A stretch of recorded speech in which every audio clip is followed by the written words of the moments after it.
Are you ready? Let's talk digital. Bonjour à tous et bienvenue sur le podcast Digital Feeling. Je suis Elodie Chenol et j'accompagne les CEO à travailler leur personal branding et celui de leur marque grâce au digital. J'ai pour ambition, à travers ce podcast, de répondre à toutes vos problématiques concernant le marketing digital. Pour cela, si vous avez une question, rien de plus simple, vous m'envoyez un message sur LinkedIn en privé et j'y réponds lors d'un épisode. Les questions peuvent tourner autour du personal branding, du B2B, de la plateforme LinkedIn, mais aussi des autres réseaux sociaux, de toutes les problématiques que vous pourriez avoir concernant votre stratégie d'entrepreneur et comment améliorer votre visibilité et surtout générer plus de ventes. Si je n'ai pas la réponse à votre question, j'irai chercher pour vous les experts du domaine pour vous produire un épisode qui répondra à cette fameuse question. Bonne écoute! Bonjour à tous et bienvenue dans ce nouvel épisode de Digital Feeling. Aujourd'hui, je vous parle de GEO. GEO pour Generative Engine Optimization. Et pourquoi je vous parle de GEO? Parce qu'en fait, on en entend parler partout. Donc, il était temps de se poser pour éclaircir ce que c'était, pour vous expliquer concrètement ce que vous pouviez faire et pour vous partager les questions que ça peut apporter. Alors, on a tous déjà entendu parler de SEO ou référencement naturel. C'est quelque chose qui permettait, grâce à des mots-clés, de la sémantique, mais aussi de la technique, de bien remonter en première position sur Google. C'était un peu la guerre de la visibilité de la part des marques pour bien remonter et bien être dans cette fameuse première page de Google, sauf que les tendances ont changé et qu'aujourd'hui, les personnes ont plutôt tendance à faire des recherches directement sur ChatGPT, Claude Gemini ou encore Perplexity et utilisent donc ces LLM comme des moteurs de recherche. Ça implique une grande baisse de trafic de la part des sites des annonceurs. Le New York Times a perdu plus de 34% de trafic sur son site via Google, alors que on voit les tendances émerger, en tout cas remonter sur les LLM. Alors attention, ça va pas changer du jour au lendemain. Aujourd'hui, on se parle de 0,00, je crois, 36% de part de marché. Donc Google n'est pas en train de fermer demain. Néanmoins, il y a une tendance qui se dessine. Il y a quelque chose qui change. Il y a des façons de rechercher qui changent. Il y a des attentes de résultats qui changent. Et d'ailleurs, Google l'a bien compris puisqu'ils sont en train de travailler sur Google AI Overview aux États-Unis. Mais donc, il y a quand même des choses qui changent, des façons de faire qui changent et Google qui va le prendre en compte. Et donc, nous, comment on va se retrouver en tant qu'annonceur pour émerger dans tout cet écosystème qui est en train de bouger. Alors le GEO versus le SEO, quelle est la différence? Le SEO traditionnel, c'est l'optimisation pour les moteurs de recherche classiques type Google, mais on n'oublie pas Bing, Yahoo, etc. Et l'objectif, c'est d'apparaître dans les premiers résultats de recherche, d'être sur cette fameuse première page, mais même tout en haut de cette première page. Et le fonctionnement, il est relativement transparent. On comprend Google Index des pages, on les classe selon des critères connus comme le contenu, les backlinks, l'autorité du domaine, et ça présente une liste de liens bleus qui apparaissent sur Google. Je vous ai fait la version très simplifiée. En termes de GEO, c'est différent. C'est l'optimisation pour les moteurs génératifs. Et en fait, la différence, c'est que ces outils ne vous donnent pas une liste de liens à cliquer, ils vont synthétiser l'information et vous donner directement une réponse. Donc, votre marque, elle peut être citée, vos contenus peuvent être cités, paraphrasés, ou à l'inverse, complètement ignorés. Mais ce qui change, c'est qu'en fait, l'utilisateur n'a plus besoin de cliquer pour avoir l'information. Il peut lire l'information et décider si ça lui suffit ou pas. Et après, seulement, il va cliquer. Et c'est là où tout va se jouer, parce que finalement, le trafic que vous perdez de curieux, vous allez gagner un trafic hyper qualifié. Et ça, c'est super intéressant. En termes de visibilité, le SEO vise la position numéro 1, alors qu'en GEO, on va plutôt viser d'être cité ou mentionné dans la réponse générée par le LLM. En termes de trafic, le SEO, ça génère des clics vers votre site internet. Alors des clics qui sont quand même, j'ai envie de dire qualifiés, mais là, avec le GEO, ça va être beaucoup plus qualifié puisque la personne aura déjà été confrontée à l'information et elle voudra creuser. En termes de contrôle en SEO, on optimise le site.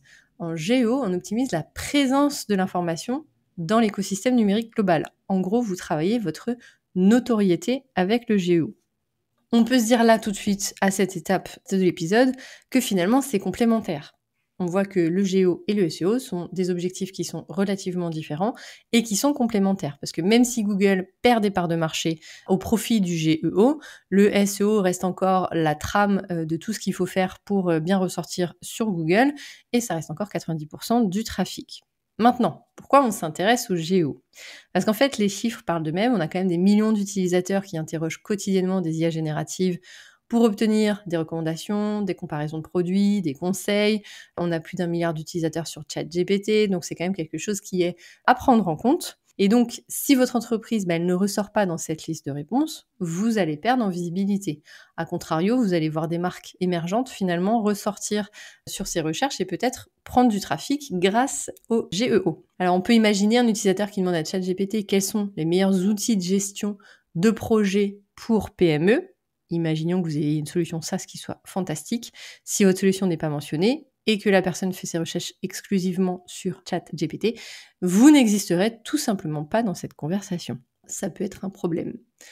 Alors, les implications concrètes pour le contenu, bien, il faut créer du contenu que les LLM peuvent comprendre, citer et considérer comme fiable.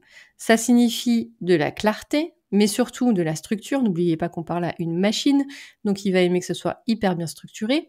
Et de l'autorité. L'autorité, ça veut dire quoi? Ça veut dire qu'on a des backlinks, qu'on est cité par des sites de référence, des sites partenaires, et que on va travailler comme ça son indice d'autorité, comme on le faisait déjà avec les backlinks, mais on va aller encore plus loin avec le GEO.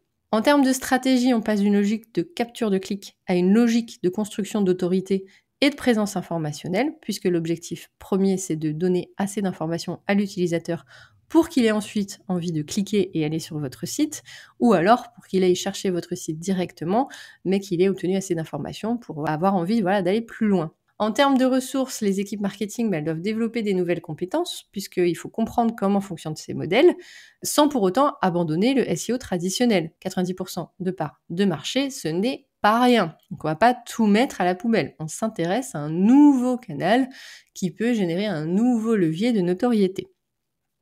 Ce qu'on peut dire aujourd'hui, c'est que le GEO, c'est pas une mode passagère, c'est une évolution structurelle de la façon dont les personnes accèdent à l'information. On le voit, c'est une tendance qui se dessine. Il faut donc s'y préparer pour être visible des LLM et que les utilisateurs puissent nous trouver dans leurs requêtes, et dans Google, et dans les LLM. Donc l'impératif, comme toute nouvelle discipline marketing, le GEO peut donner lieu à des pratiques, on va dire, discutables. Il y en a qui vont être tentés de spammer les plateformes où les LLM s'entraînent avec du contenu manipulateur. Bon là, clairement, vous allez vous faire toper, c'est pas la peine d'aller là-dedans. Créer des fausses autorités ou des faux avis pour influencer les modèles, ça existe déjà, on va pas se mentir.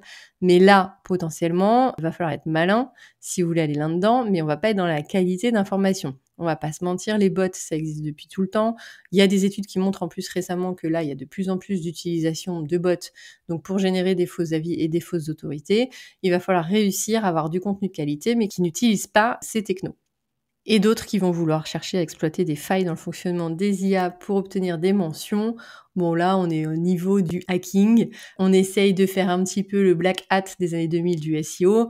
Ça peut marcher temporairement, mais ce sera pas une stratégie long terme. Clairement, on va pas aller là-dedans. Alors, le GEO, il va reposer sur plusieurs principes. Et justement, c'est ça qui est important. Et là, c'est du long terme. C'est de l'authenticité, du contenu véritablement utile. Pas du contenu optimisé uniquement pour les machines. C'est vrai que ça peut être un biais, parce que même quand on fait du SEO, on va se dire, moi, j'optimise pour bien remonter sur Google. Non, n'oubliez pas que derrière, vous avez un utilisateur et que c'est l'utilisateur qu'il faut charmer en priorité. Et ensuite, on va l'optimiser en SEO pour bien remonter sur le moteur de recherche. Mais clairement, on va pas parler qu'au robot. C'est pareil avec le GEO. En termes de transparence, si vous travaillez avec des partenaires pour améliorer votre présence, soyez transparent sur ces relations. Pas la peine de dire que c'est pas un partenariat. Si c'est un partenariat commercial, par exemple, autant être transparent. En plus, l'utilisateur aujourd'hui, il est quand même très friand de cette transparence. On le voit à des kilomètres, les faux partenariats commerciaux. Donc, autant le dire. Et comme ça, au moins, il n'y a pas d'ambiguïté. Le respect de l'utilisateur final, évidemment. L'objectif des LLM, c'est d'aider les utilisateurs. En tout cas, c'est de leur fournir de l'information. Donc, votre optimisation, elle doit servir cet objectif. Et qualité vaut mieux que quantité. Mieux vaut être cité une fois de manière pertinente que 10 fois de façon inappropriée. C'est vous qui allez développer des partenariats avec des marques qui sont intéressantes, peut-être en rédigeant des articles invités comme c'était la tendance il y a quelques années, peut-être en faisant des RP qui soient un petit peu plus poussés, donc des relations publiques, des relations presse qui vont vous permettre d'émerger dans des médias d'autorité. À vous de choisir quel va être le canal que vous allez utiliser pour le faire, mais il vaut mieux de toute façon que ce soit de la qualité, cela va de soi. Ensuite, un point quand même très important, c'est que le GEO va soulever des questions de propriété intellectuelle. Est-ce que votre contenu peut être paraphrasé par des IA, sachant qu'en France, c'est quand même quelque chose de très protégé, qui n'est pas forcément le cas aux États-Unis, sachant que les outils d'IA sont quand même entraînés en majorité aux États-Unis, si ce n'est presque 100%, sauf Mistral, notre champion européen. Néanmoins, que va-t-il se passer avec les droits d'auteur? Ensuite, comment s'assurer que vous êtes crédité? Comment respecter également le contenu des autres? Ça va être un équilibre délicat qui va nécessiter une réflexion approfondie de la part des juristes, évidemment, des avocats, mais aussi des personnes qui entraînent les LLM, de voir, en France, je me fais pas de soucis, je sais qu'on aime bien légiférer, donc c'est quelque chose qu'on va vraiment regarder de près, mais qui va poser quelques questions sur le contenu et comment il va pouvoir ressortir sans être plagié ou sans qu'il y ait une atteinte au droit d'auteur. Alors il y a un autre défi, selon moi, hormis le droit d'auteur, c'est un peu une boîte noire, c'est comment on va mesurer l'efficacité des efforts qu'on va mettre en GEO. Parce que le SEO, on sait, on a des outils qui nous cherchent à traquer nos KPI, on a notamment Google Analytics. Le GEO, là, ça va être un petit peu plus compliqué. Pourquoi? Parce que combien de fois notre contenu va être utilisé pour entraîner le modèle du LLM? Combien de fois on va être cité dans les réponses du LLM? Dans quel contexte on va apparaître? Comment on va faire pour traquer tout ça? Parce qu'on a quand même des utilisateurs qui, moi c'est ce que je conseille à tout le monde en formation, qui vont dire je ne souhaite pas que mes données soient utilisées pour entraîner le modèle, donc c'est censé être confidentiel. On a des abonnements pro où là, c'est écrit noir sur blanc, toutes les données sont confidentielles et ne vont pas sortir de l'outil.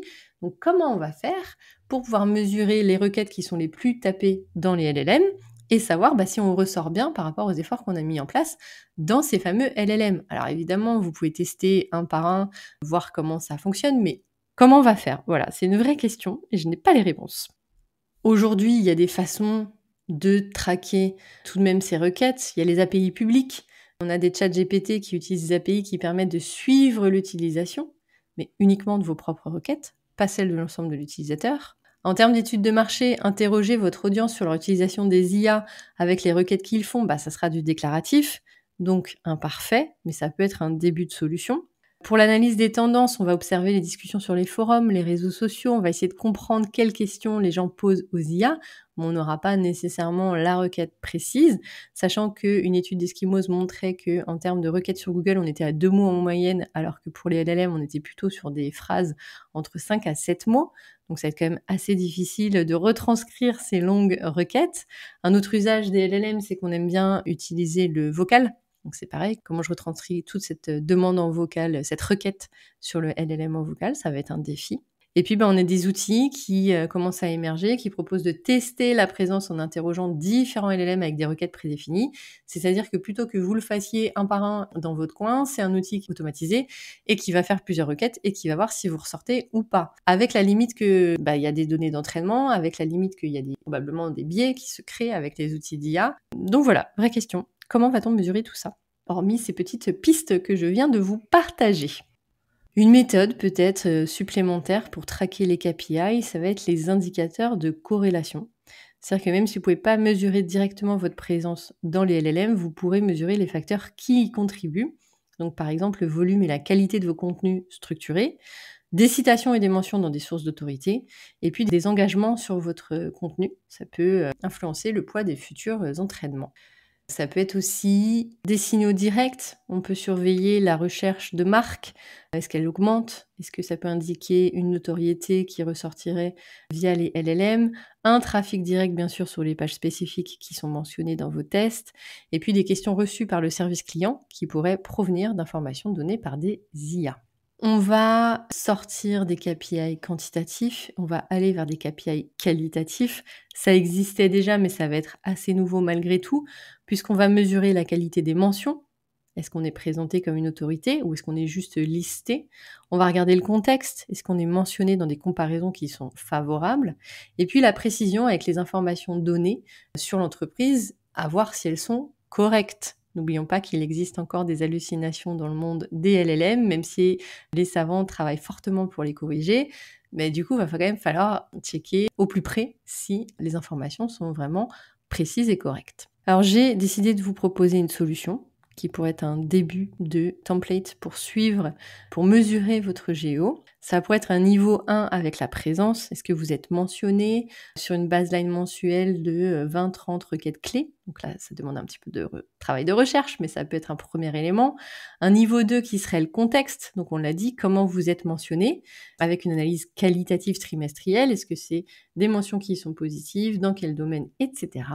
Et un niveau 3 qui serait l'impact avec l'effet sur votre notoriété et sur votre business. Donc là, vous allez faire des corrélations avec les différentes branches de la marque, le trafic qualifié, les enquêtes clients, le chiffre d'affaires, etc., etc. Bien sûr, c'est un long shot, c'est pas une approche qui va être rapide, ça va être des KPI plutôt long terme. Souvent, on n'aime pas les KPI plutôt long terme, on aime bien quand c'est court-termiste, quand c'est quantitatif. Eh bien, l'IA va nous obliger à voir les choses un petit peu différemment et puis avoir des process peut-être un peu plus longs en termes de process d'achat. En tout cas, avec un point de vue externe au LLM. Et si demain, les LLM nous disaient on a développé un outil pour savoir comment vous êtes cité, quelles sont les requêtes, etc., on se poserait quand même des questions pour savoir comment on peut avoir accès à ces données alors qu'elles sont censées être confidentielles. Seul l'avenir nous le dira, mais normalement, c'est censé être confidentiel. Donc, on va plutôt se focaliser sur l'évolution dans le temps plutôt que les chiffres absolus. Voilà ce que j'avais à vous partager sur le GEO, c'est qu'il y a un nouveau chapitre qui s'écrit dans le marketing digital. C'est une discipline qui va devenir nécessaire pour rester visible dans un monde où il y a l'usage de l'IA qui se fait de plus en plus comme moteur de recherche. Et puis, on va avoir une frontière qui va être abordée avec responsabilité, où l'éthique n'est pas un frein au géo, mais c'est sa condition de succès à long terme, avec des pratiques manipulatrices qui seront de toute façon détectées à un moment donné et pénalisées. Donc, ne partez pas là-dedans, mais partez plutôt sur une stratégie qui soit long terme et qui reparte des bonnes bases de ce qu'il faut faire en géo. Avec cette question, comment va-t-on traquer les résultats de tous les efforts qu'on met sur des campagnes géo? Il y a sûrement des outils qui vont venir, qui vont apparaître, il y a des méthodologies qui vont se développer. En attendant, gardez votre approche SEO, soyez pragmatique, il faut qu'il y ait de la qualité, il faut que vous restiez finalement cette logique SEO mais qui sera déployée avec le GEO puisque ce sera complémentaire. Prenez le temps de tester, de voir ce qui fonctionne pas et comment vous pouvez avoir un retour sur les efforts que vous mettez en place. Voilà, j'espère que vous avez plus de clarté en ce qui concerne le sujet du GEO. Je vous remercie d'avoir écouté cet épisode et je vous dis à bientôt. Thank you. You're welcome. Let's talk digital. J'espère que ce podcast vous a plu. Si vous avez aimé cet épisode, n'hésitez pas à soutenir le podcast en laissant une note et un avis sur Apple Podcast ou sur vos plateformes d'écoute. Ça me permettra de remonter et de pouvoir partager à d'autres entrepreneurs les réponses que vous vous posez. Merci à tous, à bientôt.